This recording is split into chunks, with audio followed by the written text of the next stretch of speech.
Hello दोस्तों, जय हिंद। दोस्तों, इस वीडियो में हम जानेंगे चांद की उत्पत्ति के बारे में। दोस्तों, आपको जानकर यह आश्चर्य होगा कि चांद की उत्पत्ति छोटे छोटे चांदों से मिलकर हुई है। जी हाँ दोस्तों, आइए दोस्तों विस्तार में जानते हैं। दोस्तों, ब्रह्मांड की दुनिया आज भी भविष्य के लिए पहेली का विषय बनी हुई है। दोस्तों, पृथ्वी एकमात्र एक ऐसा ग्रह है जिस पर केवल जीवन संभव है। दोस्तों, इस पृथ्वी का एकमात्र उपग्रह चंद्रमा है, जिसके बारे में बहुत कुछ जानना अभी बाकी है। दोस्तों, इजरायलों के वैज्ञानिकों ने दावा किया है कि मौजूदा चांद की उत्पत्ति जो है वो छोटे छोटे चांदों से मिलकर हुई है। दोस्तों, आइए इस अध्ययन में विस्तार से जानते हैं। दोस्तों, सौरमंडल के अन्य ग्रहों की तुलना में हमारे ग्रह के पास एकमात्र चंद्रमा है। दोस्तों, जैसा कि हम जानते हैं कि शनि ग्रह के पास 62 चंद्रमा, बृहस्पति के पास 67 चंद्रमा और यहाँ तक कि मंगल के पास भी 2 चंद्रमा फोबोस और डिमोस है। दोस्तों, सुनने में यह अजीब लगता है कि पृथ्वी के पास केवल एक ही चंद्रमा है, लेकिन नए शोध से पता चला कि पृथ्वी के पास भी कई चंद्रमा थे, लेकिन एक समय में एक साथ दुर्घटनाग्रस्त हो जाने के कारण वर्तमान में पृथ्वी के पास एकमात्र चंद्रमा है। जी हाँ दोस्तों। दोस्तों, चांद की उत्पत्ति हमेशा से ही रहस्य भरी रही है। वैज्ञानिक कई समय से लगातार इससे जुड़े रहने या इन समस्याओं या इन रहस्यों का पता लगाने में जुट रहे हैं।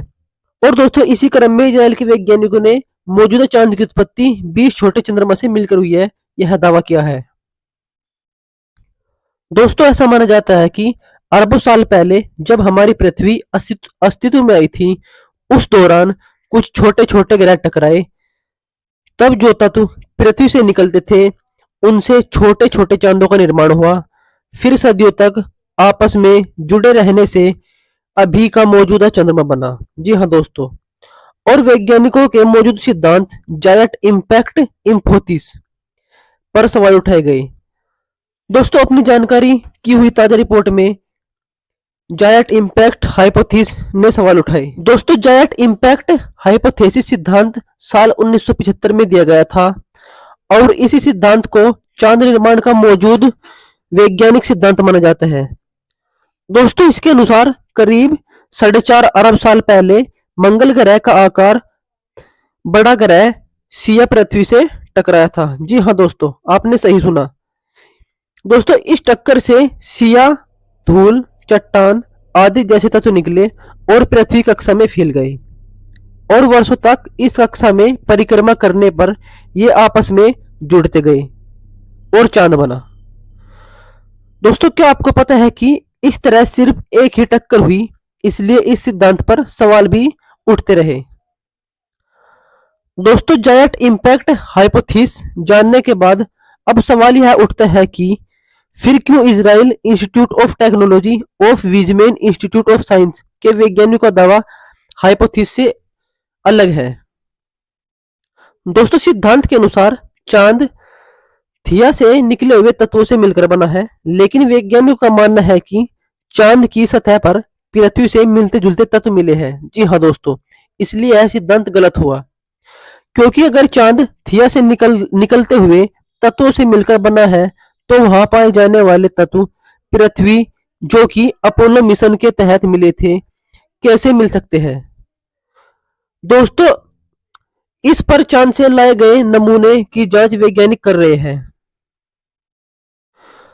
दोस्तों, इस बात में कोई फर्क नहीं पड़ता कि चंद्रमा का निर्माण कैसे हुआ, यह आवश्यक ही एक अमान्य घटना है। दोस्तों, सौरमंडल के सभी चंद्रमाओं में हमारे ग्रह के चंद्रमा का स्थायीकरण प्रभाव में सबसे अद्वितीय है। जी हाँ दोस्तों। दोस्तों, चंद्रमा के बारे में जानते हैं कुछ रोचक तथ्य। दोस्तों, धरती के समुद्र से आने वाले ज्वार और भाटे के लिए चंद्रमा ही जिम्मेदार है। दोस्तों, फैक्ट नंबर 2, चांद धरती के आकार का सिर्फ 27% हिस्सा है। दोस्तों, फैक्ट 3 की बात करते हैं। अगर चांद गायब हो जाए तो पृथ्वी पर दिन मात्र 6 घंटे का रह जाएगा। जी हाँ दोस्तों, सही सुना आपने। दोस्तों, चांद का वजन लगभग 81 अरब टन है। और दोस्तों, ये भी बता दें आपको, जब सारे अपोलो अंतरिक्ष यान चांद से वापस आए तब वह कुल मिलकर 296 चट्टानों के टुकड़े लेकर आए, जिसका वजन 382 किलो था। दोस्तों यदि हमारी वीडियो पसंद आई हो तो वीडियो को लाइक और चैनल को शेयर और सब्सक्राइब कीजिए और ऐसे ही इंपोर्टेंट फैक्ट्स पाने के लिए बने रहिए हमारे साथ। तब तक के लिए जय हिंद।